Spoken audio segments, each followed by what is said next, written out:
How can you turn a customer discovery call into an actual paid client? Is it worth creating a podcast version of your newsletter? And what's my best advice for writing copy when it comes to a consultant's website? You're about to find out. Welcome to the I Want to Know podcast. Today's episode is a special one because I'm going to share with you something typically only my paid Skill Session members get to see. In case you don't know, my Skill Sessions membership is the simplest way to learn how to get more customers from your content. Each skill session is a 1-hour video presentation featuring actions, templates, and strategies you can implement in minutes to help you better serve your audience, get clarity in your business, and boost your bottom line. As a Skill Sessions member, you also get to join my monthly jam session coaching calls, where you can get one-on-one help from me. You can ask any questions you have about what you're trying to figure out in your business, and I'll give you suggestions to solve those specific challenges. What you're about to hear in today's episode are 3 excerpts from a recent jam session with questions members asked me and my answers. If you'd like to be able to ask me questions like these about your business every month, go to joshspector.com/sessions to become a member. Now, let's get to the first question. Skill Sessions member Josh Shane has been trying to figure out some creative ways to get new clients for his design business. Here's what I told him to do. Hello. Hey. Let people know what you want to know or what your Yeah. interest is. So I'm trying to figure out a couple of things. One is just getting a little bit of a clearer niche for my design business. And I know I want to be in B2B. And I've been thinking about doing more customer discovery, trying to reach out and talk to people. I've really been excited about your idea of starting an interview series where I reach out to people it's like that back door into customer research where I can find out. I want to know what they would use my design services for, marketing materials, what their pain point, bottlenecks, workflow, that kind of thing. But it would be helpful to hear your thoughts on either whether you think that an interview series or that other idea of sending out the thing saying I'm gathering data and I'm going to share that with everyone I reach out to, whether you feel like that, which fits this purpose better. And then the kinds of questions specifically that I could ask. Okay. So I think that I would start with this sort of individual interviews.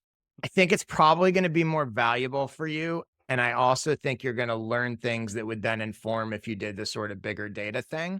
And then also assuming you're going to share those interviews in some way, shape, or form, it's going to allow you to start to attract an audience of people that will make it easier for you to get people to fill out that data and stuff. Yeah. The other thing I think it will do is it will make sure if you're asking individuals questions, you can experiment with different questions and make sure that you're actually learning what you want. If you come up with a list of questions and send a survey to 50 people, you're sending them untested questions and you're getting one shot at it. So this way, if you have conversations with a bunch of different people, you're going to be like, oh, you know what? The answers I'm getting to this question are not helpful or not what I'm looking for. So you'll be able to fine tune what actually gets you the most valuable information, both for you and for anyone else that you would share it with down the road. As far as customer discovery and learning about that, I assume Caitlin Burgoyne, I feel like you, I don't think so. no, you don't? Okay. So check her out. Emily, if you can drop a link in the chat. She's an expert at sort of customer research, customer discovery, finding out how to figure out what your potential customers want. She's got a great newsletter. She's got a big Twitter following. She shares a million things about it. I think she has a course and stuff too. So definitely look into her stuff because that's her expertise. So I can give you suggestions, but hers are going to be better. The other thing was, because I think I might be wrong, but I think a part of what you emailed me also was sort of okay, how do you find these people to talk to interview, to reach out to, right? No, I think I have a decent idea of that. Okay. But curious to hear what you have to say. I think the other part of my thing was what do I say in my actual email pitch and what is the format of the interview?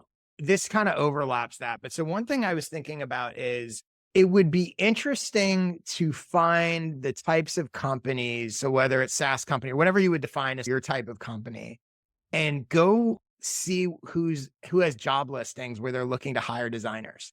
And I know you're not offering full-time. I know what you're offering is a different service than them hiring an employee, sure. But I think it would be really helpful because then you could reach out to them and go, hey, I do this show. blah, blah, blah. I'd love to talk to you about, I see that you're looking for designers. I'd love to talk to you about like how you view that role and what you're looking for and blah, blah, blah. That's going to do a bunch of things. Number one, it's going to open up conversations for you personally with people who actively are seeking and willing to pay for design help.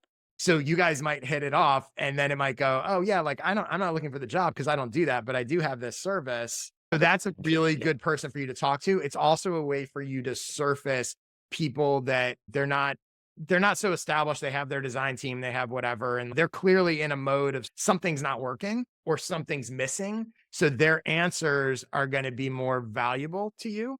And then I think, and it's easy to find them, right? People that you may not know in your network or whatever, like you can go, okay, who's hiring for this type of position? And let me go see. And I think as long as you make it clear that you're not looking for that job, it's not like an end around, right? You frame it as, oh, I'm talking to marketers about what they're looking for when they hire designers, blah, blah, blah.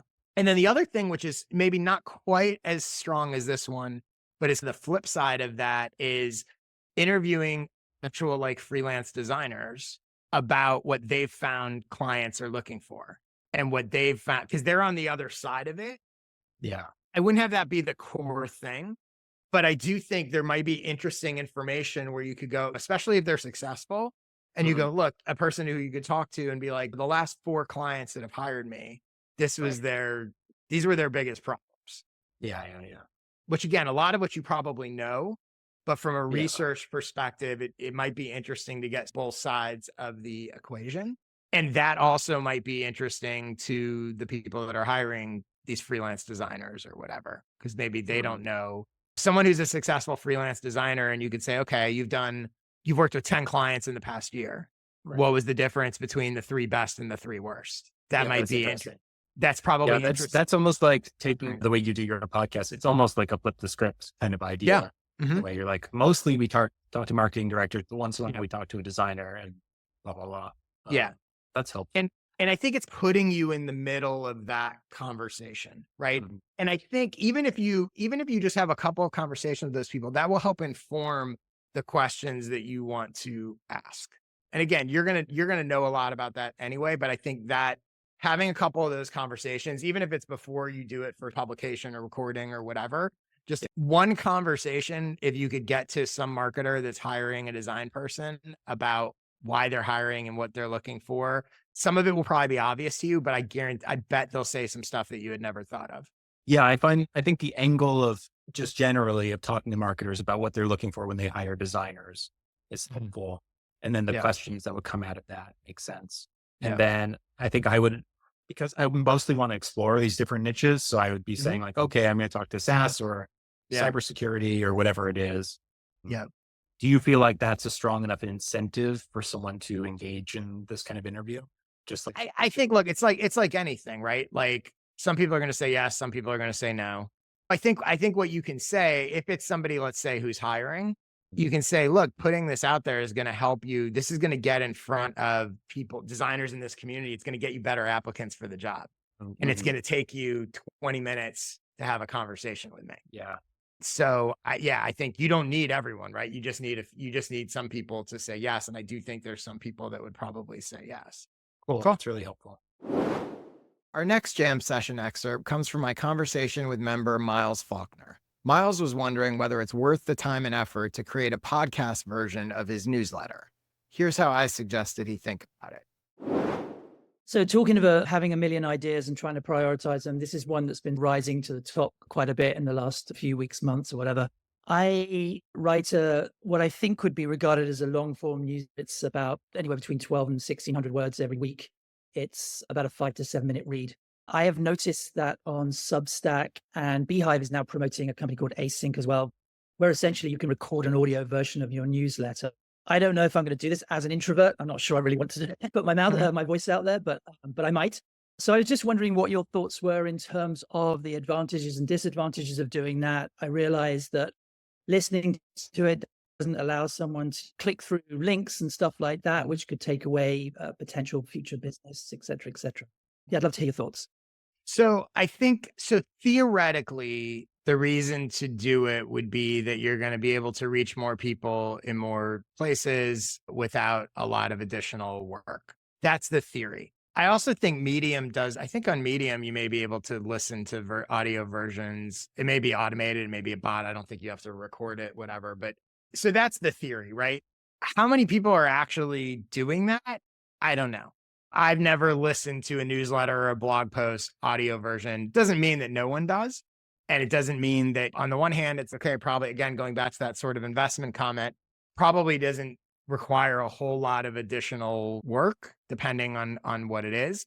Also depends, obviously, a little bit on the content of your newsletter and is it really going to work as an audio product, or if it's like I've thought about it in the past, but then I was like, most of my stuff is links anyway, and it just doesn't. I don't think it's going to really work. Whereas there's other ones, Arvid Kahl, I don't know if you know him. Emily can drop a link to him and his website. His newsletter and podcast, some of his podcast episodes are interviews with people, but then also he writes a sort of long form newsletter, which is basically like a long blog post, an essay, records himself and puts it on his podcast as episodes, right? So they're basically the same. I think that works well for him. Again, the format of his newsletter fits that. The podcast is not just that. He also has other episodes where he's interviewing people. I have thought about in the past, I wouldn't really do it with my newsletter, but would I just read one of my blog posts and put that up in audio version? I do think there can be some value there. I don't look at it as, oh, it's definitely something you should do. So I think it's a question of, is it worth the trouble it would take to do it? But what I would say is, if the core of the underlying question here is, okay, is there a way to take some of what I'm creating and get into audio to open up sort of another platform without a ton of additional work? What might be interesting, as opposed to turning every newsletter issue into an audio version, would be to repackage multiple issues or things that you've talked about, maybe themed around a certain topic, and do those as sporadic podcast episodes. So for example, like I could, if it was me, I could go, okay, I've shared a bunch of stuff about newsletter growth. I've written some blog posts about newsletter growth. I'm going to cut and paste a bunch of that, do a little editing of it, and essentially do a podcast that's like my 1 hour masterclass on newsletter growth. And then I might do another one that's about LinkedIn growth or whatever. That you're creating sort of a separate product, but it's still mostly repurposed stuff. But I think would be that would be the path I would be more likely to go if you wanted to just dip a toe in audio to create something that's different and unique and valuable without having to every week just read what you had written. That's how I would think about it. Yeah, Peter, I see you're raising your hand. Yeah, I thought about this at one point, and one of the other things I think you should think about is you should tape yourself before you do it. Josh, you've got a good voice for. I don't know about that, but okay. But you're not distracting. For me, I a lot, and to your point of your post this morning, actually, and I think a really good idea is, and I'm not saying anything. Whoever asked the question, but I'm just saying in general, I would think twice about, I would listen to what I'm saying and how I say it, and whether it's a voice that would resonate with a large audience. I think that's valid. I think that's really valid, because it's something that has been in the back of my mind is, would I be any good at it anyway? Is it something someone would listen to once and go, yeah, I think I'd rather read it. If I could add something to this, I'm an audio engineer. My background is in audio. Oh, an actual expert. So why listen to us? No, I'm just saying, first of all your voices are fine.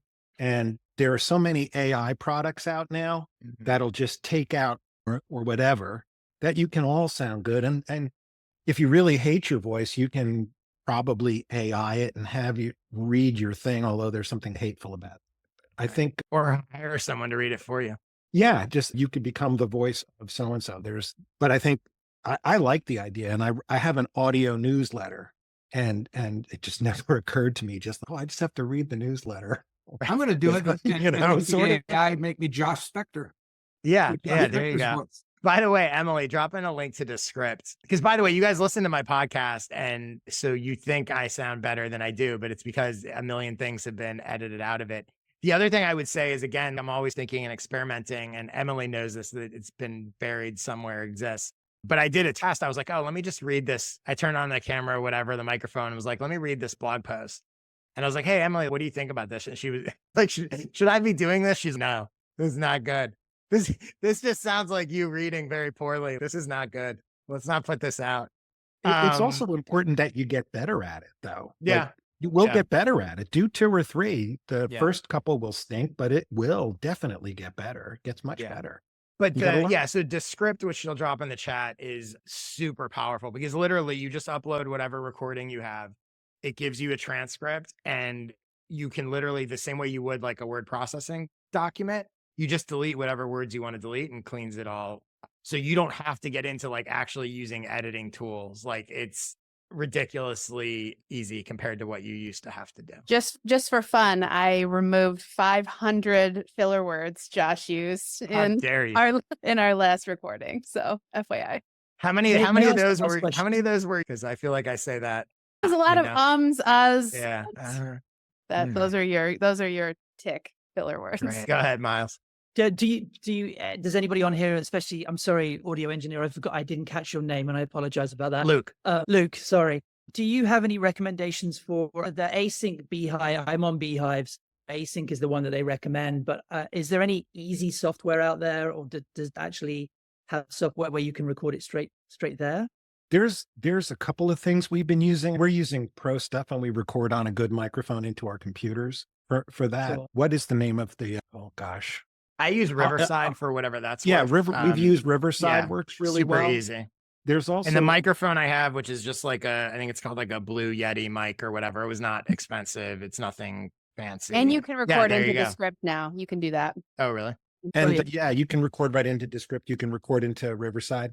Zoom sounds pretty good. The quality is really high on everything. And now Adobe has something, Adobe Podcast. And if you take the finished vocal and send it through Adobe Podcast, it does all kinds of stuff. Yeah, it's become way, way less complicated than you think it will. Yeah. Especially in the past couple of years. Like, It's a lot easier. And also you have a cool accent. People will love that. You'll have girls hitting on you. you'll sound way smarter than me just because of the accent. Not so sure about that, but thank you all for saying that. Oh, you Alright. sound like Graham Nash from like Crosby, Stills, Nash and Young. It's totally cool. Thank you, everybody. This is really Yeah. helpful. Thank you. Thanks, Miles. And thanks, Luke, for weighing in there. One of my favorite things to do for members in my jam sessions is to have the chance to give specific suggestions to them based on their individual situation. That's exactly what I did for Janice CK in this excerpt, where I reviewed her new website and gave her some copy suggestions. Hey, Janice. Hello. So it's first time asking a question here. I know. I'm excited. My question is basically, I started working on a website finally for one-on-one consulting services for Notion. And I definitely have a lot of work to do in terms of like copywriting, and I know very little about design. So I just designed it in card using a template. But yeah, it would be great to get some feedback for maybe the homepage, that consulting page, because I feel like those are the 2 pages Yep. that people would land on. So let me share my screen here so people can see what we're looking at. Everyone can see this, right? Slow is better, Janice's. So this is the homepage of her site. So first of all, I think you're off to a good start. So don't feel too bad about it. I think overall it looks pretty good. So let me give you a couple sort of reactions when I looked at this. So the first one is turn digital chaos and clutter into a slow productivity system. Do we think people know what a slow productivity system is? It's really important in headlines not to use phrases and words that are going to throw people off because you lose them before you've even got them. So ideally, you're using the terms that they are already saying to themselves. What I think, and this is not exactly it, but is your digital space a mess? Want help cleaning up the clutter so you can become more productive? You've come to the right place. Very easy for people to understand. They're not like, I don't know what a slow productivity system is, etc.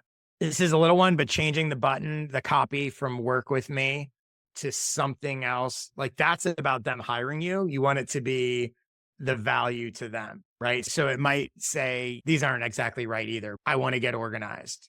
I want to clean up my digital space. Help me, right? The me should actually be them, not you, because as they're reading it, right? So that's just a little thing that you can tweak that button to probably something better. Then where was this? Somewhere in here. So I thought this copy simple and distraction-free digital workspaces where everything has its place. So I thought this was good because it really explains you're speaking to what people want, but you can, as opposed to burying it here, like that should probably be more prominent. And maybe it's something like, imagine if you had a simple and distraction-free digital workspace where everything had its place instead of complicated systems that you abandon a few months, blah, blah, blah. I can help you get that. Right? You're teasing if you think almost like pot of gold at the end of the rainbow, you're going, hey, do you want this thing? I can help you get it. And then you can get into sort of how that happens, right? So you've in some ways like this stuff is way more compelling than slow productivity system in Notion. Slow productivity system in Notion is actually the tool that's going to help them get the thing they want, but you want to emphasize the thing they want and the result, the end state, and then get into how it's going to happen. The other thing is, and I guess this is a question for you, are you catering to people? You have this section here, why Notion? My big question for you is, are you catering to people who already use Notion, already know what Notion is, or are you trying to convince them to use Notion? I think you're catering to people, you tell me. I feel that I'm catering to people who at least know what Notion is versus know nothing, know that they at least know Notion. Yeah. In some capacity versus I don't know what Notion is. I've never heard of it. So I think you are too, which means you don't really need this, or you certainly don't need it this prominently. Because what this is doing is it's speaking to people that don't need to be convinced. You're literally saying, let me convince you why Notion, but your target audience doesn't need to be convinced about Notion. Okay. And then so this is your service page. Again, headlines, this is not super exciting. Turnkey Notion package, right? Also, you're going to think through, how are people getting to this page? My guess is some people may be directly coming to this page. Maybe they haven't seen the homepage. Maybe they haven't, whatever. They connect with you on social media or whatever. They're like, oh, where can I learn about your stuff? So you want to write this page as if, what if they just came to this page and they hadn't seen the homepage or hadn't seen. So leading with turnkey Notion package is confusing. Not confusing, but it's not exciting. This section I think is great. These are selling points. Like, this is good. Instead of, do you resonate with any of this? I would maybe do something like sound familiar, right? Your sound familiar ? Your blah, blah, blah, blah, blah. And again, this is the right idea. Maybe you get a little higher up the fact that it's not that I can help you. It's not just that you're going to show them another way. And this leads into actually my other big thing here for you. So you are calling this consulting and you are saying that you're a consultant, but I believe you're actually doing the work for them. Yeah. That's a big difference. And it's really two different buyers. So I think that you are in a service business, not a consulting business. And a consulting business suggests you're going to come in and you're going to tell them what to do or show them what to do, and they're going to have to do the work. A service business is they're not going to have to do anything. They're going to pay you money, which is a huge benefit. Again, two different buyers. One person wants to learn how to do it themselves and get a little help. The other person wants it just done for them and they don't want to have to worry about it. I think you're in that latter category, and all of your messaging needs to reflect that. And you probably should not be using the word consulting. What word would you use instead of consulting? Because I know a lot of people call themselves, but yeah. I mean, I think it's a good question. I think that you're a service business. It's done for you. A different way to think about it is if you were a logo designer, right? You would not say you were a logo consultant. You're a logo designer. Yeah, right? Makes sense. So you can look at maybe some of those other sort of similar design type things. And I think you want to, and that's a big selling point, right? Because you're making it so much easier for people that they get the end result without actually having to do the work. They have to do the work once they have the thing, but I think you really want to be, and every time you're talking about consulting, you're actually you're undercutting the value of what you. So again, I'll be your Notion consultant and strategist. No, you won't. I'll set you, I will give you a customized Notion, whatever you want to call it, hub system, whatever the right word is, right? This is actually the exact opposite in some ways of what you're doing for them. And then when you go down that road, I would actually go a step further and I would play again, from a positioning standpoint, play against all those consultants. You don't need a Notion consultant. You need someone to build a Notion workspace for you. Yeah. Okay. You don't need someone to teach you how to build, save all the time and effort of whatever of trying to do this. I make it easy. You're playing all that up and you want to be going like, don't hire a Notion consultant. Don't hire someone that's going to give you templates. Hire someone that's going to build the thing for you. Yeah, that makes sense. The You want to get organized. You don't want someone to teach you how to design Notion or whatever. Yeah, no, that makes sense. Because the other offer, which I'm on the fence about whether I should even do, is probably more the consulting, which is get on a call, talk about whatever their problems are and give them recommendations. So that's more consulting. And yes, the other thing I'm thinking about is by offering this done for you service, but then also have a like consulting service where it do it with you. Is that a bad idea to have these cheating? I think it's the fallback. I have no idea prices, but I'm just going to pick random numbers just to give you like a reference point. So you might go, okay, for $1,000, I build you a custom workspace. Yeah. And someone's interested because here's the thing, you don't have that price publicly necessarily, but they're like, oh my God, this sounds great. I really need this. What does it cost? And you're like, oh, it costs $1,000. And they're like, oh, that's too much or that's whatever. The fallback could be, oh, I have an on-demand course or a consulting thing or whatever. If you want to do it, I have a done for you business and that's what it is. But if you would prefer to do it yourself, then this is what the but it's clearly secondary in your own mind and how you're presenting everything. They're not equal. It's a done for you service. And yeah, there's some people, you almost barely promote the other one. You pull the other one out when someone can't afford the done for you. And I'm operating on the assumption that you would rather have done for you clients than consulting clients. Is that correct? Yeah, I would say so. Is it a bad idea to have it on the website as an option, or is it better to only offer it if someone goes, nah, I don't think that's for me? You can have it on the website, but I just, in your own mind, you don't want to think of it as a business that does both. You want to think of it as a business that does this thing, even if you maybe offer some of the other stuff. Gotcha. And would you then say all your social content or like newsletter content, you should all cater towards the for you? Yep. Yeah. Okay. You want to aim for the ideal, right? And that's your ideal client. And again, I think it's stronger because there's a million people selling templates, and there's a lot of people that are like, I don't want to learn how to do this. I don't want to mess with it myself. Like, I would rather. You should look at this is a totally different field, but there's a guy named Kevin Shen who helps people figure out their like camera setups for Zoom and all that kind of stuff. Emily, maybe you can drop a link to his stuff in there. But so he offers a done for you service where you can literally pay him or his team and they will come to your office or wherever you are and set your whole thing up for you. Or he has a sort of course or consulting version, but that's all very secondary, right? It exists and he's built a big business now and it's scaled and whatever. So he definitely does a lot of that, but the focus is really, look, we can come and do this for you. And lots of people go for it because they're like, I don't want to have to figure out how to set up my cameras and buy cameras and do all of that stuff. I'd rather but there's a million courses that will teach you how to do that. But his primary niche is we'll just do it for you and you don't have to worry about it. And I think you're in a similar space, right? I want this Notion work system or workspace. I don't want to have to create it myself. Like, who can I get to just do it for me? Yeah. No, that makes a lot of sense. Yeah. A lot of clarity around the copywriting, especially because I think I was struggling with what angle to go with.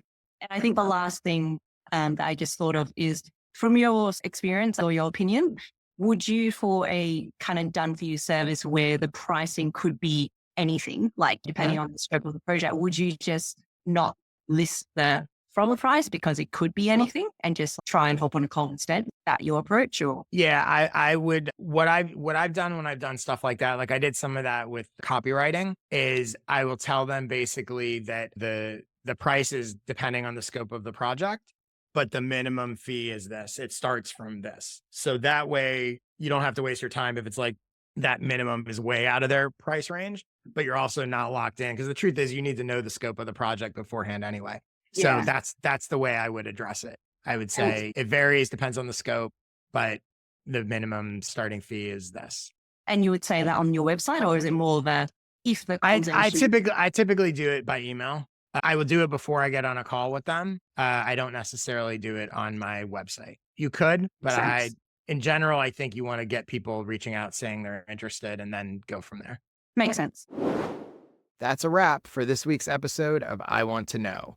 What you heard is the tip of the iceberg of what goes on in my skill sessions. So if you'd like to check them out, just go to joshspector.com/sessions to learn more. Thanks for listening, and I'll see you soon with another episode of I Want to Know.